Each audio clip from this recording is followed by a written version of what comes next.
Hi, and welcome to Life Matters. I'm Dr. Pam Jarbo. And I'm Dr. Steve Jarbo. In today's show, we're going to cover the topic of aging gracefully. We'll be presenting an article that was in the New York Times recently about a Norwegian University of Science and Technology study. Then we're also going to talk about antioxidants and free radicals. I'm going to get really scientific on you today. And we'll also be reviewing a book called The 100-Year Lifestyle. And then we're going to review a couple of questions, regular questions that frequently come up in our practice with some of our patients. And I have a research study that I want to share with everyone about chiropractic and brain function.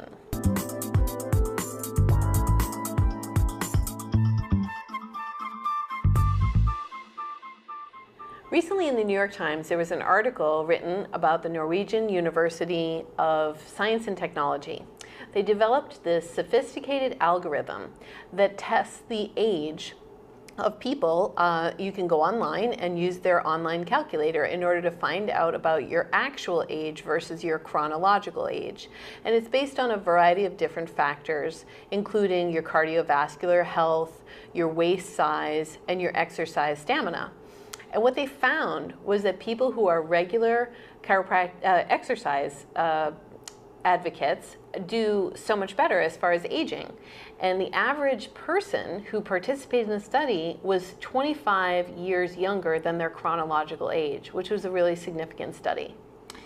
Not a real surprise, really. I mean, everybody knows that we're supposed to exercise, but to get actual studies that back that information up is amazing. So people who exercise, their cells in their body is 25 years younger than people who are sedentary and aren't exercising. That's amazing.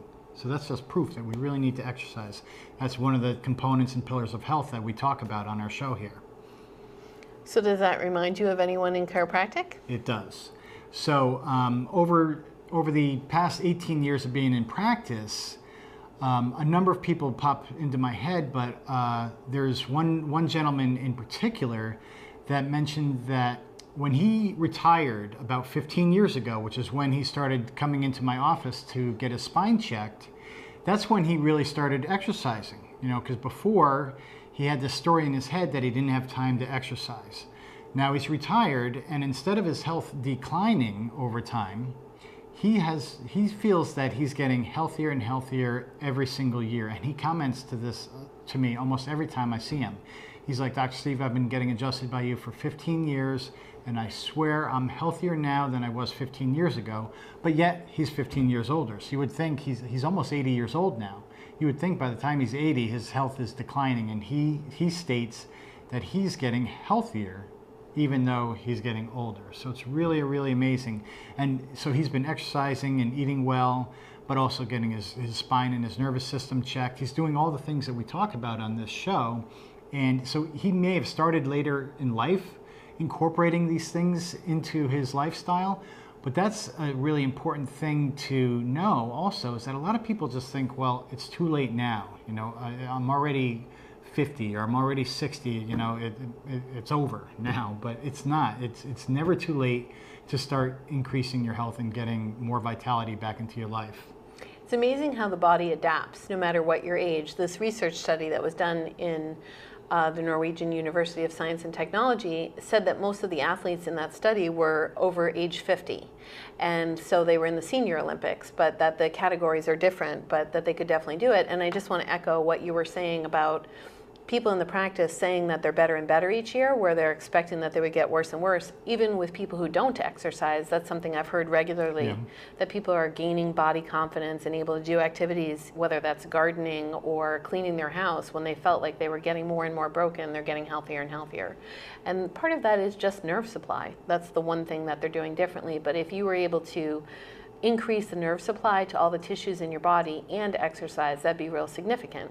It kind of reminds me of a famous person that we know who's a really huge advocate of exercise and juicing. And Right. So who Dr. Pam is referring to is Jack LaLanne. So if any of you people remember watching TV in the 70s, Jack LaLanne was one of the first fitness gurus, and he had his own TV show, and he wore that funny looking jumpsuit. But most people don't know that Jack LaLanne was actually a chiropractor. And he realized the importance of having a healthy nerve supply in order to be healthy. But he figured, since this was the 70s and health and fitness was just becoming really popular, he figured he can help and reach more people by talking about exercise and talking about nutrition. And so he had his juicers, and he would talk about, you know, drinking good smoothies and exercise. But he and both of his daughters are also chiropractors. So he knows that one of the true components of being healthy isn't just exercising and eating right, but also having positive nerve flow going from the brain to all the body parts so that you can exercise. So a lot of people do want to exercise, and what we often hear is that, you know, their back hurts or their knee hurts or their shoulder hurts and they can't exercise, and they're on this downward spiral. So what often happens is that as their nervous system and their spine get healthier, they're able to move their body a little bit more. And they're able to at first just go for little walks around the block, and then they're walking 2-3 miles a day. I had a woman this morning, she's 78 years old, and she's walking 3 miles a day right now, up and down the rail trail in Pepperell. So the spiral that I talked about going downward can also start going upward as you get healthier and a little bit stronger, so you can start getting your spine checked and getting stronger. Nerve flow goes to the muscles and tissues, then you can start exercising. You can always start eating better. So we constantly see health spiraling in a good direction as people start getting healthier and healthier and their nervous system checked and eating better and exercising.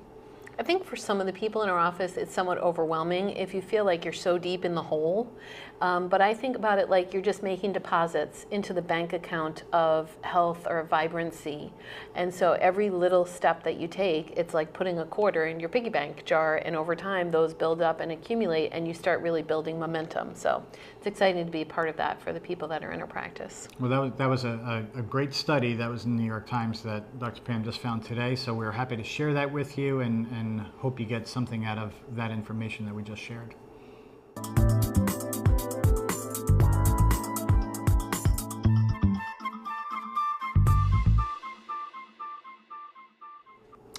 Okay, so now for our Ask the Doc question. We got a couple of questions that came in this week, and one of them is relating to the elderly. Somebody asked, will it hurt for me to get adjusted, or since I'm old, will it break my bones? People are concerned, is it going to break my bones if you adjust me? So how would you answer that, Dr. Payne? I often hear patients talk about having osteoporosis or osteopenia and being scared. And, you know, I think we've said before on the show that it's not like a sumo wrestling event when people come into our office and get adjusted. And so it's an important thing to realize that we specialize in a very low force technique. It's about the amount of force that you would use if you were testing whether or not to buy a tomato. And so we adjust brand new babies, and we have adjusted all the way up to my 102-year-old grandmother. She was our most elderly patient, but we've had other centenarians in our practice. And so it's a common thing for us to adjust elderly patients. It happens often. And so it's about like the amount of pressure you'd put on your eyeball. And we have a little tool that we use that is another device that is really helpful to people, and they get great relief from it. And so it's a great question. Would you have anything you want to add to that? Yeah, so part of the answering that question about will it hurt, no, it never hurts. So that's really important to know. And as Dr. Pam said, babies, I've adjusted 1-day-old babies. So obviously they're very fragile, very gentle creatures, and so the adjustments are very light and gentle for them. So one of the people that come to mind about this was a woman who at a younger age, she fractured some vertebrae because she had a seizure, and a couple of her vertebrae literally fractured. So her bones are obviously very brittle, and she has osteoporosis. And she was told by her doctors that she was never going to be able to lift anything more than 5 pounds because it would just put too much pressure on her spine and her bones may break. At the time, she couldn't lift a glass of water. It was so painful for her. Right. I remember this. And it took about 6 appointments for her to feel okay with me adjusting her. Right. She had to watch me adjust other people. And Right.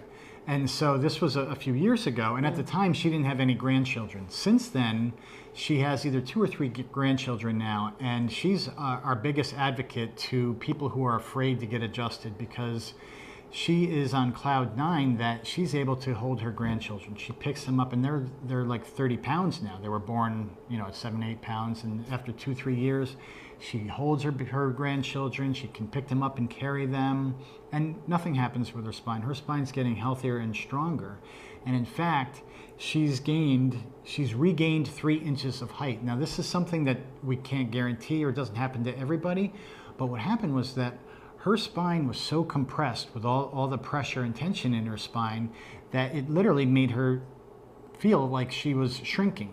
As her spine started freeing up and getting looser and looser, she literally started gaining some of her height back and some of her nerve flow back and strength back to her muscles, and she can hold her grandchildren now. It's really exciting, and she's very sweet about it. She'll come in and tear up and talk about what she's able to do, because she really had lost so much hope. So, if there's someone out there that what is worrying them is that it might hurt them, it's ridiculous. I just recently had an elderly woman come in who was really, really scared. She's having numbness in her foot, and was again very similar, don't touch me, I don't want you to hurt me.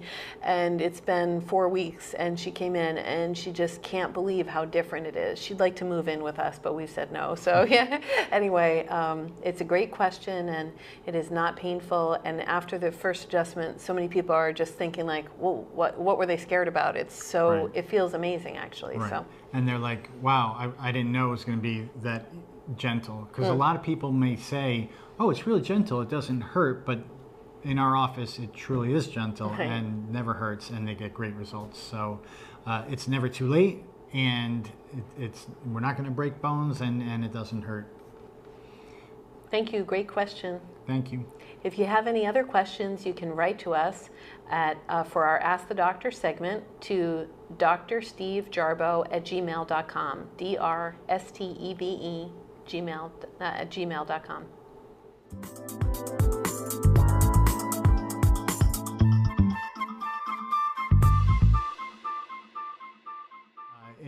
In relation to the aging and anti-aging, recent studies show just really, really techie, geeky information about these studies.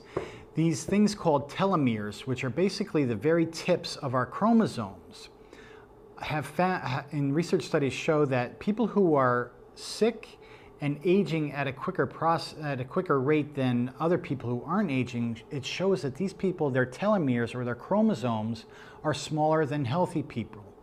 So the studies show that people who have diseases such as cancer and Parkinson's and Alzheimer's, their chromosomes, or the end of their chromosomes, the telomeres, are shortened compared to healthier people. So what do you do to prevent that, or what do you do to help your chromosomes?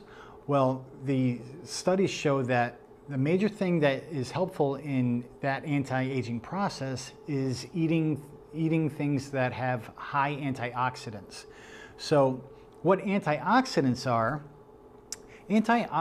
fight the things in our body that are called free radicals. Free radicals are basically the start of a disease process, and free radicals form as a result of environmental toxins. So things that we're breathing, things that we're eating, if our foods have a lot of chemicals on them, it starts to form free radicals in our body, which then starts to form sicknesses, disease, and illness.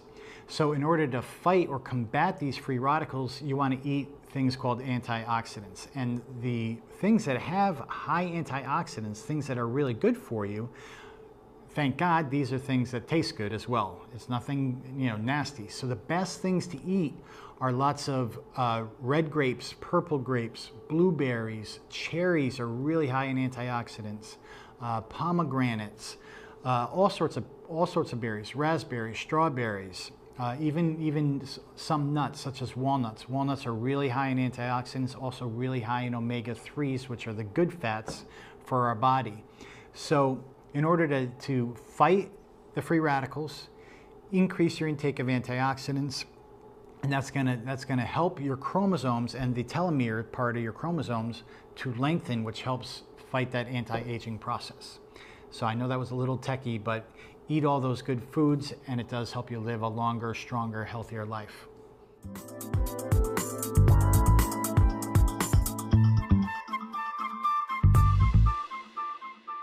Okay, this week's Book Geek Moment is brought to you by me, and I'm here to talk about The 100-Year Lifestyle. This book is written by a chiropractor, and it is about how the fastest growing population in the United States is people who are over 100 years old. And they're a very interesting group because so many of them didn't expect to live to be 100. And so some of them are sort of surprised by it in many different ways, like in relationships, financially, health and fitness wise. And so this book talks about how to plan for a 100-year lifestyle. And so it has a lot of different tools and help in it. And they also have a website called the100yearlifestyle.com. And so you can get more tips and tricks from that website, but it's a wonderful book written by a chiropractor that gives you lifestyle choices that can really influence enjoying the years that you have in your life. Some of the choices that are discussed in the book are things that are somewhat obvious, but sometimes neglected, which are antioxidants, nerve supply, exercise, sleep. But then they also give financial advice for how to plan for your years later on so that you have enough and can be provided for. And they give you some of the top health, wellness, and financial sources are here to give you help on the site and in the book. Athletes have actually contributed to exercises that you can do to increase your vitality and strength as you're aging. And so this is a great resource for you to enjoy. What would we call this? Like your brain and aging. How about that? Yeah. One of the things that so many patients share with us in the practice is their concern about their brain as they're aging. Just wanting to make sure that their brain functions well. And there are many things you can do about that. So many people just feel the victim of what might happen to them. But it's very possible for you to actually do certain things to help your brain to function better. One of the things I want to talk about today is about chiropractic and your brain. Dr. Roger Sperry, who is a Nobel Prize winner for his science studies on the brain, says that 90% of the brain function comes from movement of the spine. So if you think about movement of the spine like the power of a windmill, and it is feeding like a nuclear power plant. That's really what's happening. And so the less movement there is in the spine, the less function there is in the brain. Your spine is providing stimulus to the brain so that it understands where your body is in space. It's really a neural thing. So if you think about it, like the communication superhighway of your body is